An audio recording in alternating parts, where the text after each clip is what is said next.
Should we tax the childless? We would not be wise to propose a policy called taxing the childless, and I've never proposed that, although I did write an article once where that was the headline. And what I suggested in that article was a number of things. One is that we have a real issue of childlessness and too few children. Secondly, that we should acknowledge that, and we've never had a government that has acknowledged it. And thirdly, we then need to look at a variety of policies to address it. Now, what would those policies be? There are a whole range of things, and my new book, which is coming out later this year, No One Left, will address very systematically what other countries have tried, what appears to work and what doesn't. And by the way, I think policy will anyway only get us so far. But if we are looking at policies, we have to look at the tax and benefit systems. Now, at the moment, in the UK and in many other countries, we have a benefit system that gives you money if you have children. Is it high enough? Too low? Does it claw money back in the right way? Should it go to an endless number of children? All up for debate, but it's absolutely accepted that if you have children, you get extra benefits.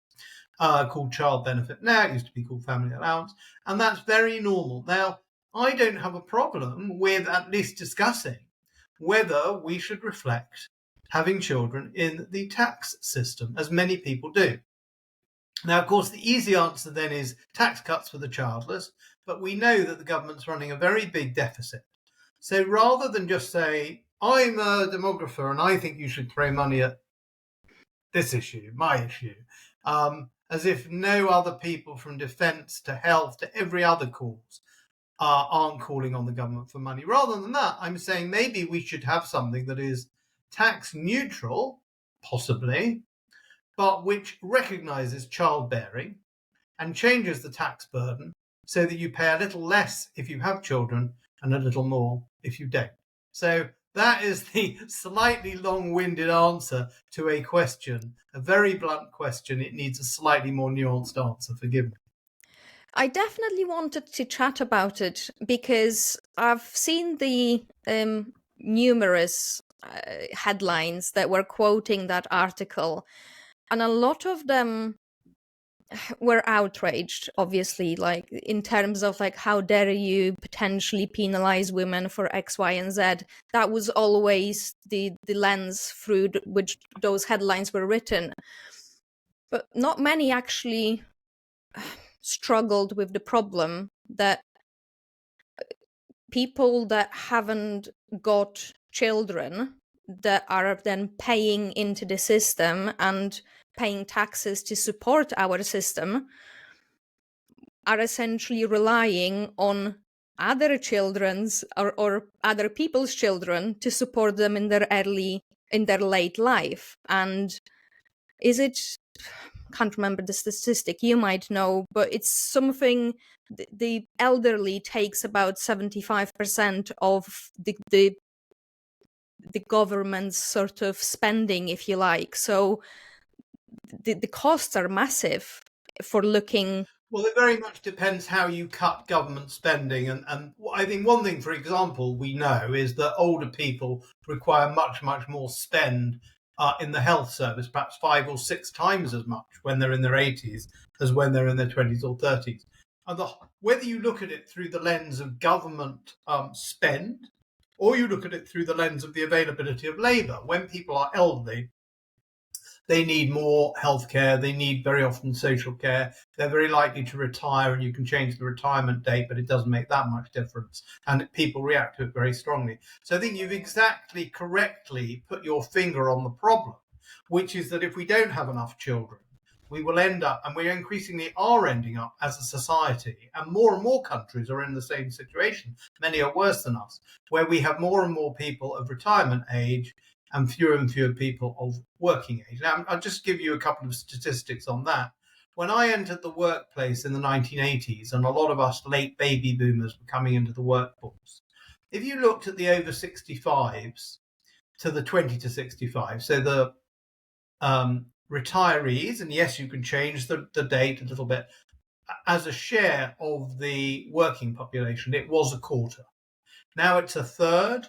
By the middle of the century, so just in sort of 25 years, 30 years or so, it will be a half. So in other words, we'll have gone in my lifetime, if I'm still alive in the 2050s, from my 20s to say my 80s or 90s, we'll have gone through from having 4 workers for every retiree to having 2 workers for every retiree. And when the retirees are so intense in consuming government expenditure and the working population is having to pay the tax, then the whole system is not going to work.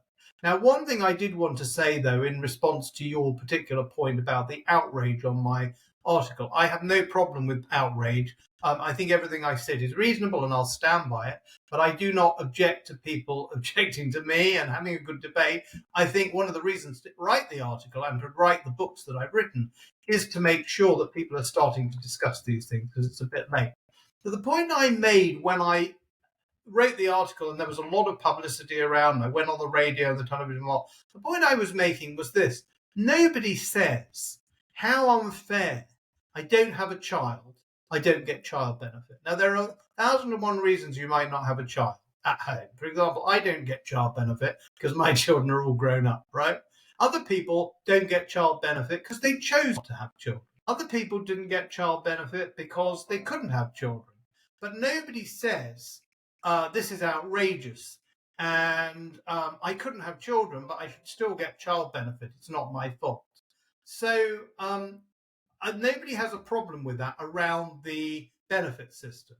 I don't see why people should have a problem with that around the tax system. If you actually are prepared to see people not get child benefit because they can't have children, then similarly, you should be prepared to see the tax system adjust in a similar way. Now, you may agree or disagree, but I don't think you've got any right to be outraged, because I don't see anybody being outraged by the child benefit system.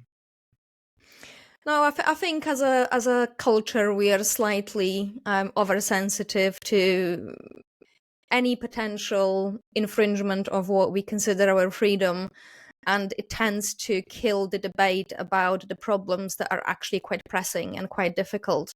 And like I said, I haven't seen in many of those headlines the actual wrestling with the problem at hand, that the aging population with the limited amount of working aged adults to support that generation, and how that society is going to look. So I just wanted to open up with it, because I did think that the Times chose the headline wisely.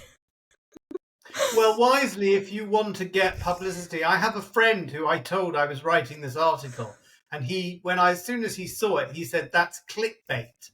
I didn't know what the meaning of the word clickbait was, but now I do. But, when you write an article, you don't choose the headline, and I've got no objection. I did a podcast with someone the other day, and he was very good. I thought he asked me very good questions. We had a very good discussion. And then he entitled the thing something like, wokeness is a death cult. Well, I didn't say that. I don't really... I'm very anti-woke, but I wouldn't quite call it that. And I think there is some sort of link between low fertility and wokeness, and issues around fertility, and arguing about demography and whether you can do that in a woke. But all that's fine. That doesn't mean I said wokeness is a death cult. But I think when you stick your head above the parapet, you've got to be prepared to stand by what you say and what you write, in the understanding that people are going to put strap lines and headlines on it to get attention, which is just the way the world and algorithms work today. I completely understand that. So I'm not going to object to it.